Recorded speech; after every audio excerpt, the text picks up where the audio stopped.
Hello indie game fan, it's another big week for indie games with a number of notable roguelites, as well as an unexpected entry from the developer of Moonlighter, so let's begin with Gun Jam, the latest rhythm first-person shooter that oozes all kinds of style.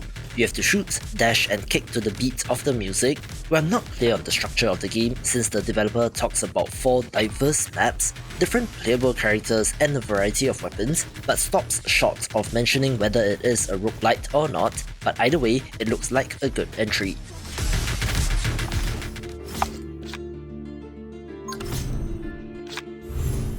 We also have the release of Zoeti, last seen in my video on upcoming deck builders, where this is basically Slay the Spire but poker instead.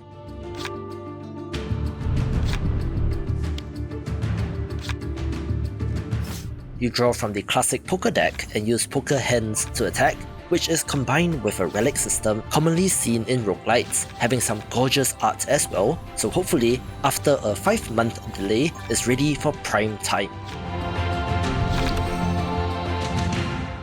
Hey, if you made it this far, subscribe to my weekly newsletter to keep on top of all things indie games, link in the description below.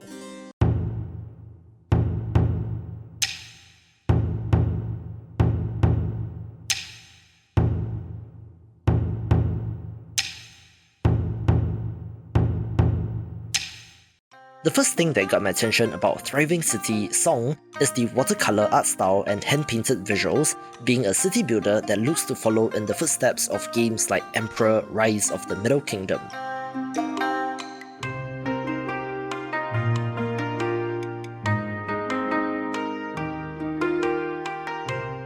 This is set in ancient China during the Song Dynasty, where you are the mayor of a town and have to help it expand and grow.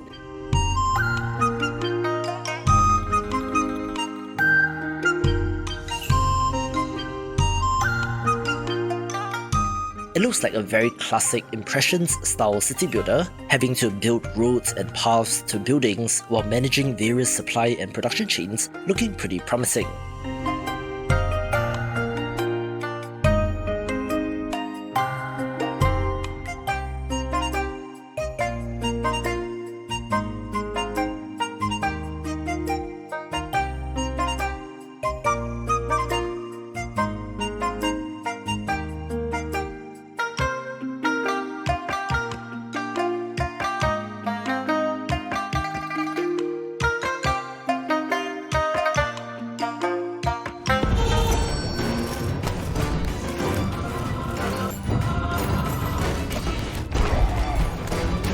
It's always interesting to see older indie games get a fresh new lease on life, where we are looking at Desktop Dungeons Rewind, a remake of a game from 2013, being a roguelite tactics title with revamped visuals.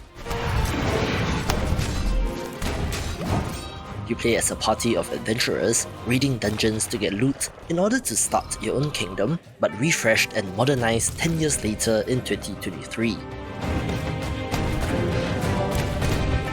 Based on the pedigree of this developer, I think that it has promise, where I'm curious as to what has been added or tweaked since then.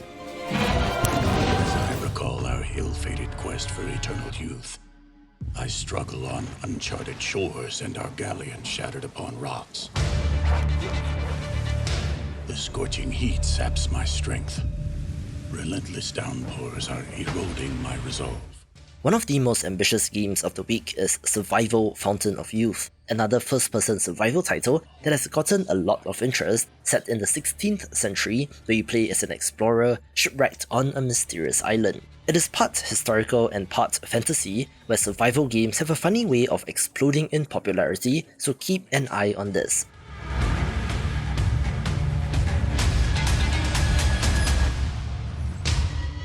These paintings, these inscriptions.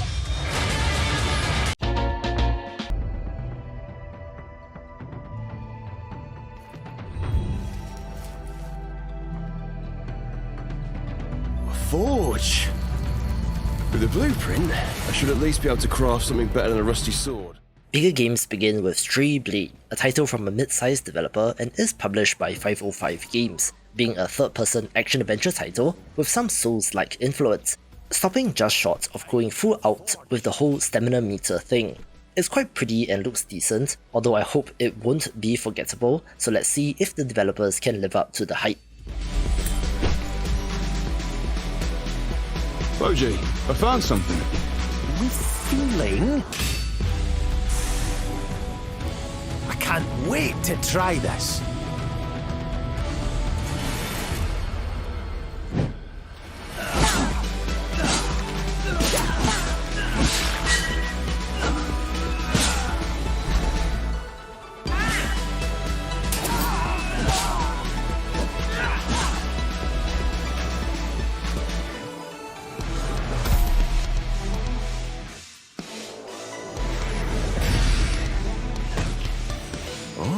I could add this to my collection. I think I found my style with this one.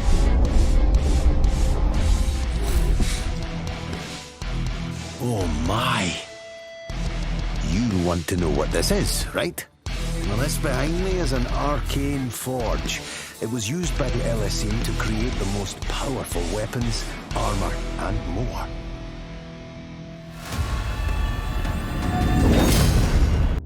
Honor, duty, justice. For centuries, these were the principles by which Demacia stood. But fear corrupts even the noblest ideals. The Mageseekers abused that fear to gain power. Or so they thought. For he will show them what true power is.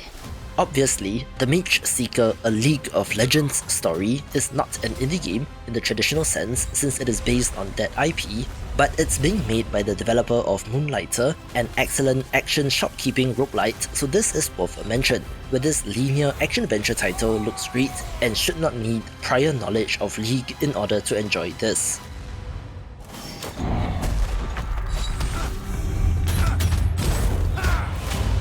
Demacia, the city of radiant virtue. It is time to reveal the truth of its darkness.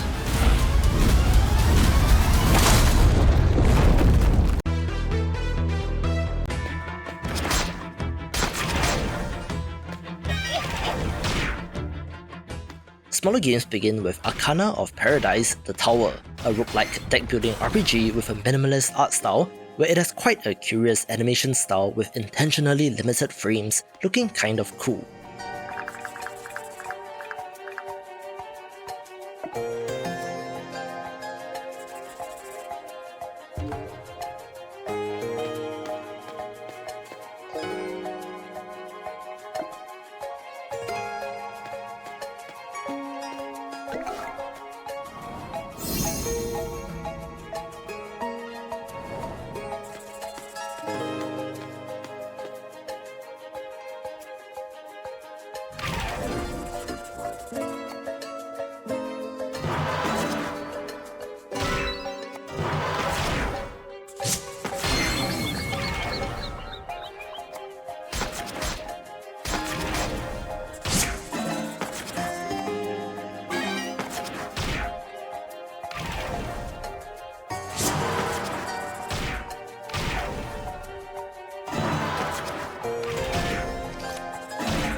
An ambitious-looking zombie survival sandbox is Dead Unending with the expected scavenging and base-building elements, but is playing in the same space as games like Project Zomboid, so it might be tough to stand out.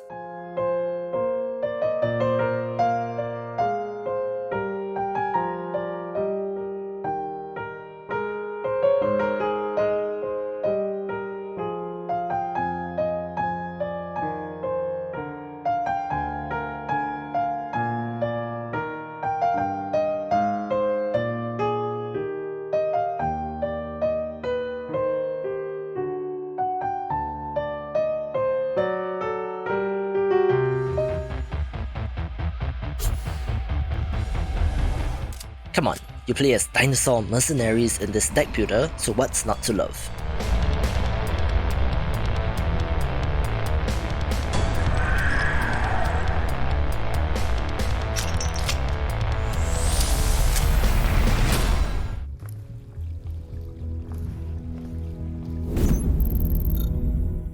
A sci-fi colony sim that looks interesting is Exogate Initiative. We are creating underground bases and using portals to explore the far reaches of the universe, where the possibilities seem endless, so we'll see where this goes in early access.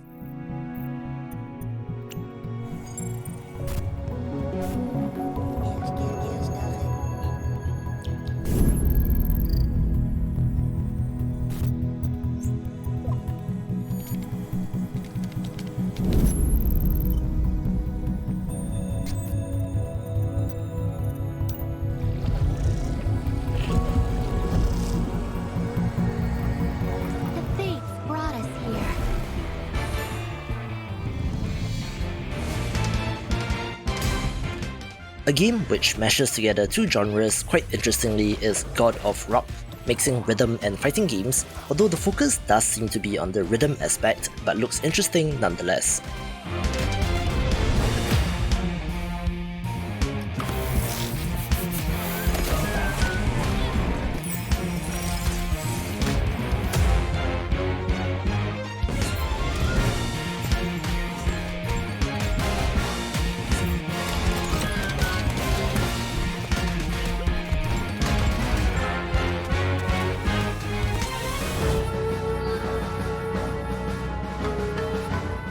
A gorgeous looking first person party based dungeon crawler is Labyrinth of Zangetsu, using an ink brush art style which is wonderfully coloured in, where the Japanese theme and yokai enemies look great and look similar to titles like Legend of Grimrock.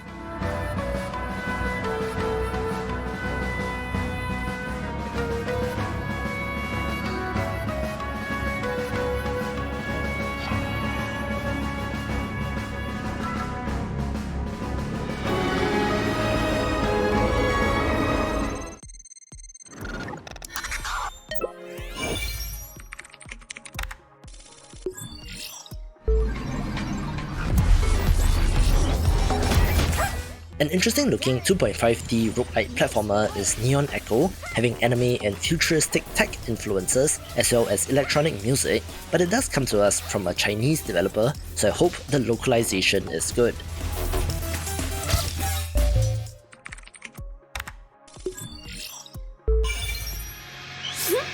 More work, more gain. A good chance. Onward, fight, fight! Let's go! Pew, pew, pew, pew, pew. Get this! I'm angry! Wanna ambush me? No way! Take my partner! Damn it! I'll be back. Ta-da! The latest version of the live composer system. Hey, hey! Would you like to try your luck? Thank you for your silver disc, sweetie. Time for a new drink. Huh. What's this?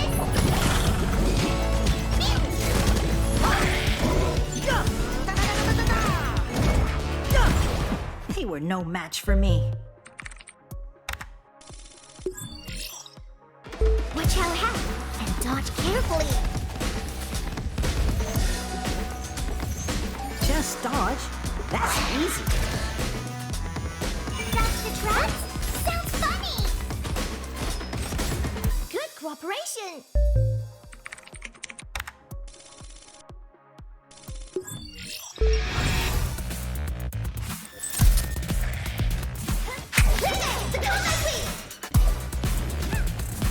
No one can escape. Showtime! Take my punch!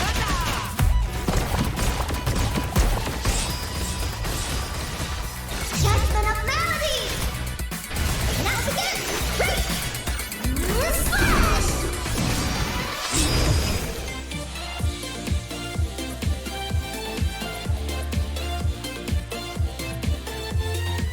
Typing Tempo is a typing rhythm game that uses 41 keys, so I suppose it's a more fun way of practicing your typing.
Volcano Princess is the latest in a line of time management RPG systems. We are raising the princess to take over as the next monarch, where the RPG systems and multiple endings could be interesting.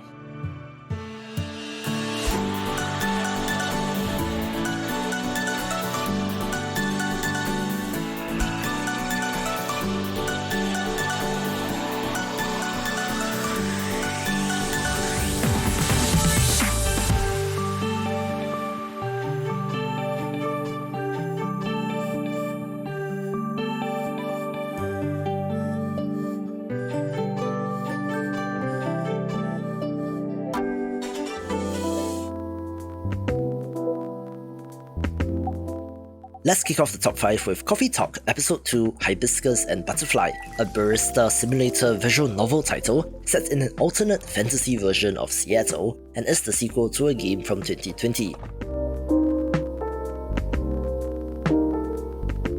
This has all sorts of cozy vibes, where it introduces some new characters as well as returning ones, but where the core gameplay systems seem fairly similar to the first game. It is also from an Indonesian developer, so Southeast Asia represent, and might just touch more hearts this time around.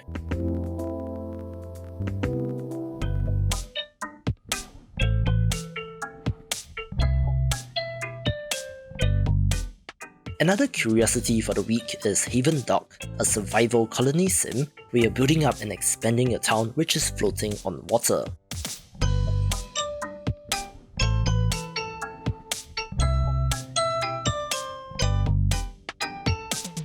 I like the visuals here, and while the characters do look a little strange to me, should be of interest to management sim fans.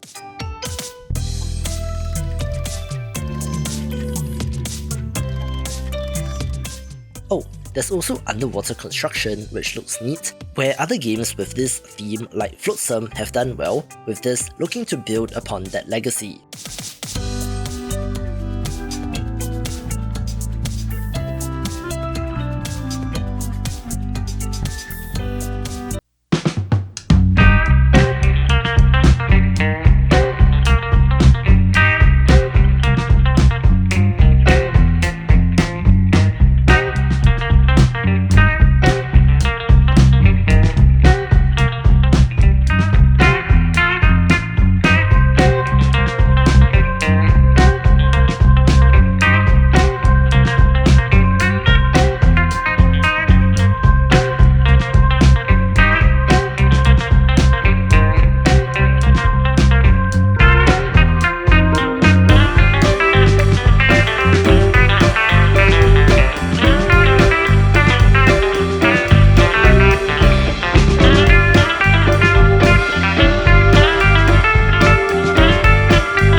Roguelite Hotline Miami is how Ocho self-describes itself, being an ultra-violent top-down roguelite that really does look like its inspiration, down to how the protagonist wields his guns. It's a fast-paced title, with short time to kill and death, where you're exploring a mysterious mansion where all is not as it seems. I'm interested as to how this developer will handle the instant death and reset loop of Hotline Miami in a more run-based roguelite, but for old-school indie game fans, this one's for you.